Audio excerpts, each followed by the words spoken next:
Pippy set off down the street, walking with one foot on the pavement and the other in the gutter. Tommy and Annika stood at the gate, watching her until she vanished from view. Moments later, she reappeared, this time walking backward. She didn't turn around even once. When she reached them again, she stopped with a grin.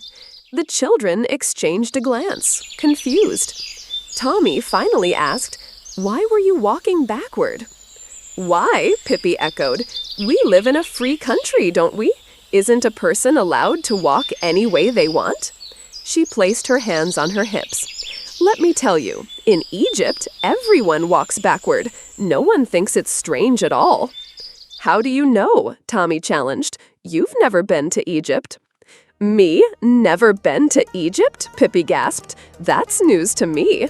I've been everywhere. I've seen much stranger things than backward walking. Why, in far-off India, people walk on their hands." "You're lying," Tommy said. Pippy paused. Her freckled face grew serious. "You're right. I am lying," she said softly. "It's bad to tell lies," said Annika, her voice just above a whisper. "Yes," Pippy agreed, looking solemn. "It is bad. But you see, I forget sometimes. How can anyone expect a little girl whose mother is an angel and whose father is a South Sea Island king and who has sailed the world since she was a baby to tell the truth all the time?" Her eyes lit up again. "Besides," she added with a bright smile, "in the Congo, nobody tells the truth. They start lying at 7 in the morning and don't stop until sunset. So if I lie a bit now and then, please forgive me. I lived there too long. But we can still be friends, can't we?" "Of course," said Tommy, already smiling. Something told him this wasn't going to be an ordinary day. "Come have breakfast with me," Pippy offered cheerfully. "Why not?" said Tommy. "Yes, let's," said Annika. "But first," Pippy said with a twinkle in her eye, "you must meet Mr. Nilsson." The little monkey tipped his hat and gave them a graceful bow. They followed her through the broken garden gate of Villa Villacula and up a gravel path lined with ancient, mossy trees, perfect for climbing. At the veranda stood a horse, happily munching oats from a soup tureen. "Why do you have a horse on the veranda?" Tommy asked. "Well," said Pippy, "he'd be in the way in the kitchen, and he doesn't care much for the sitting room." Tommy and Annika patted the horse before heading inside. The house was cozy but chaotic. A kitchen, a sitting room, a bedroom, and the distinct impression that the weekly cleaning had been long forgotten. Annika glanced around anxiously. "Do you live here all alone?" "Absolutely not," said Pippy. "Mr. Nilsson and the horse live here too." "No, I mean, don't you have a mom or dad here?" "Nope," she said brightly. "But who tells you when to go to bed?" Annika asked, frowning. "I do," Pippy replied. "First, I tell myself nicely. If I don't listen, I tell myself a little crossly. And if I still don't listen, well, then there's trouble." Tommy and Annika didn't quite understand, but it sounded like it worked. By now, they had reached the kitchen.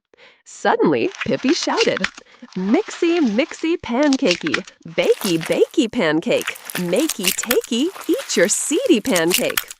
She cracked 3 eggs in the air. One landed on her head, dribbling yolk into her eyes. The others she expertly caught in a saucepan. "Well, they do say egg yolk is good for the hair," she grinned.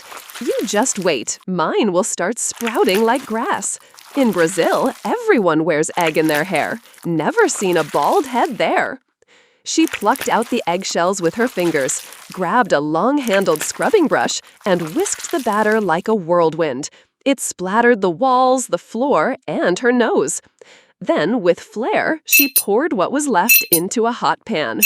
When it was done on one side, she flipped it high, caught it, and launched it across the room. It landed perfectly on a plate.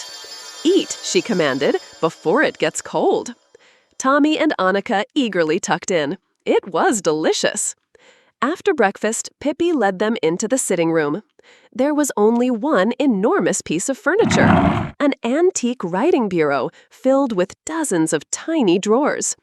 Inside were treasures from across the world: bird eggs, shiny stones, silver mirrors, beads, shells, and tiny ornate boxes. Pippy opened a drawer and handed each of her new friends a gift. To Tommy, a dagger with a shimmering mother-of-pearl handle. To Annika, a delicate pink shell box. Inside was a greenstone ring. "Why not go home now?" said Pippy with a wink, "so you can come back again tomorrow. Because if you don't go home, you can't come back, and that would be a shame." Tommy and Annika agreed. As they left, the horse neighed softly. Mr. Nilsson waved his little hat. And the day, which had started out so ordinary, now felt like the beginning of a grand adventure.